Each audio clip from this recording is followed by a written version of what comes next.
This third section of Landsberg's essay is absolutely crucial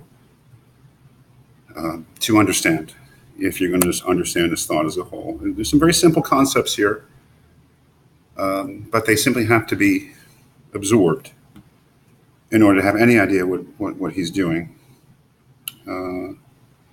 Individualization and the experience of death, this notion of individualization, which is essentially becoming a person, becoming an individual, becoming a self or a person, is absolutely crucial. One of the things he talks about here is some doubtful anthropology. It was written almost 100 years ago, and he mentions Lévi-Brühl, very, very important anthropologist at the time. And what he says may or may not be accurate, but it helps him make his point. And that is that at an earlier stage of human culture, just as each one of us has an earlier stage of existence in our childhoods, death is viewed differently. That is, as he says here, in primitive societies, the individual is not sufficiently differentiated from his clan to be able to individualize himself in any other way than by his position in the clan and his functions in the social organism. That is, we can think of earlier stages of society, and maybe not too far away, in which human beings did not think of themselves as individuals in the way that we do typically.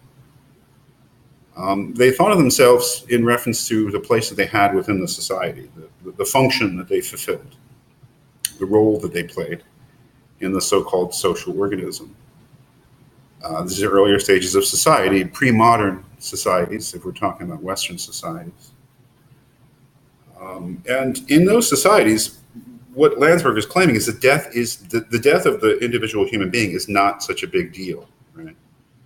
As he says, if on his death another individual succeeds to this position, whatever function the person had, the latter also acquires the name and soul of the dead man. The clan has regenerated its lost member, and it is if nothing had happened.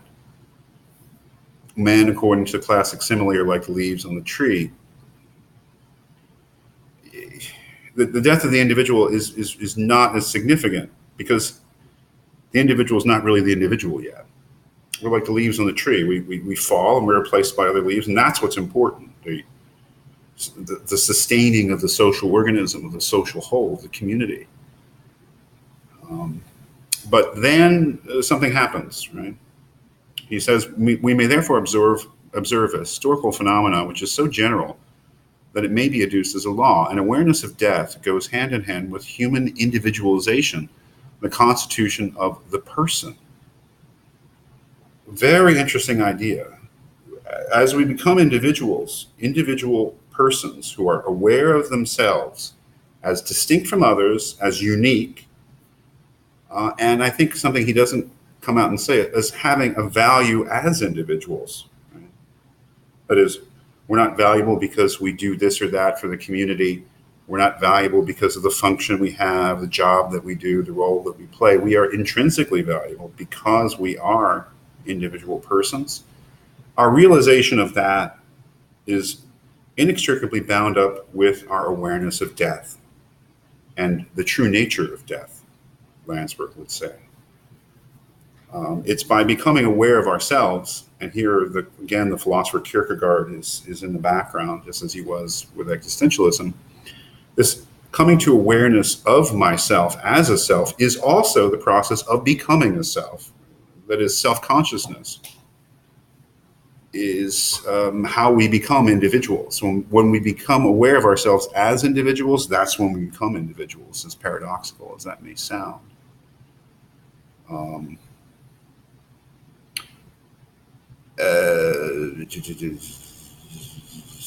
And why is this so crucial to a clear awareness of death? Well, on page 197, he says, the individual,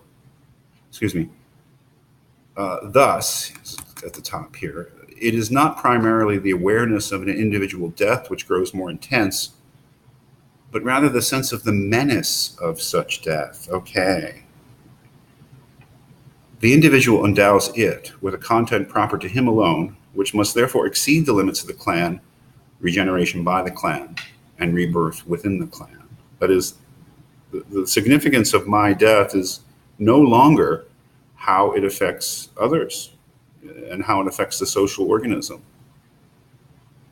It has a significance in itself, and its significance is menace, threat.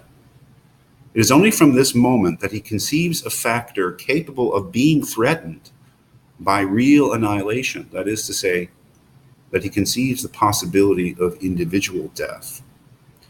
Why was death not such a big deal, supposedly, to other forms of human society and other forms of human consciousness? Because we're replaceable. It's a very humble view of death, a humble view of ourselves. Yes, I die, but I'm replaced by another farmer or another carpenter or another soldier or another nurse or doctor. I mean, that's what's important, right?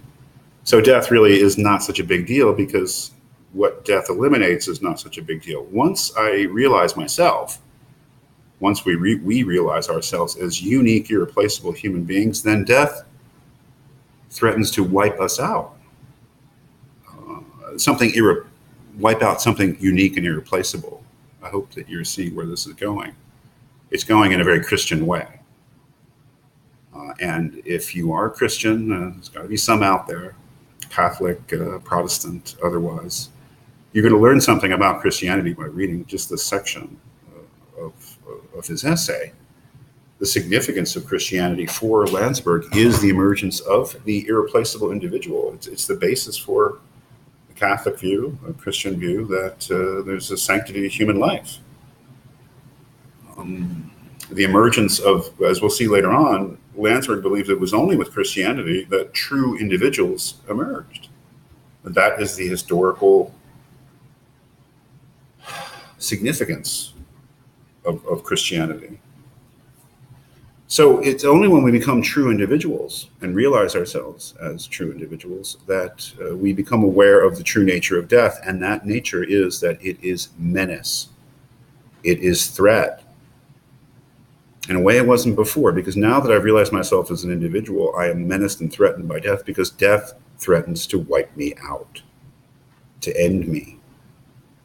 Now that I'm truly a person, I see the true nature of death.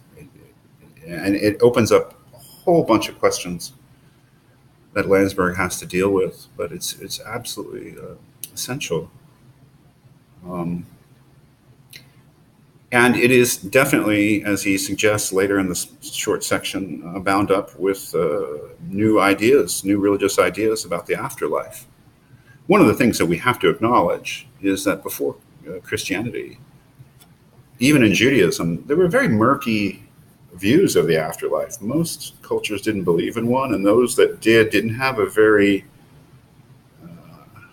sanguine view of the afterlife. You went under the earth, you were a shade, you went to Sheol in the Jewish tradition, and even, so the idea of an afterlife is a well-developed idea of the afterlife in sort of, like, I suppose, I'm not going to say universally, is really kind of a Christian and Muslim sort of thing.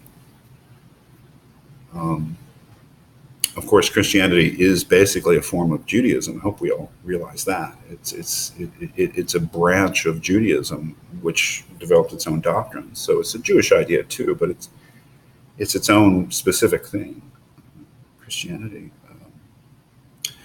Well, I think the last thing to sort of note about this section is this very striking characterization of Christ. Of course, is the most important thing about Christianity. Christ is the victor over death. That is the great promise of Christianity. Here, on page 198, the contrast with Buddhism, where Buddhism is a deliverance from birth and death, and from the birth and rebirth, which are the condition of death.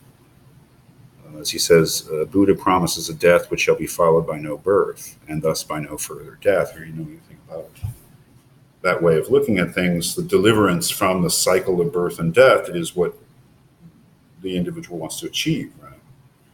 Whereas the Christian idea is different. It's a victory over death in which there will be life,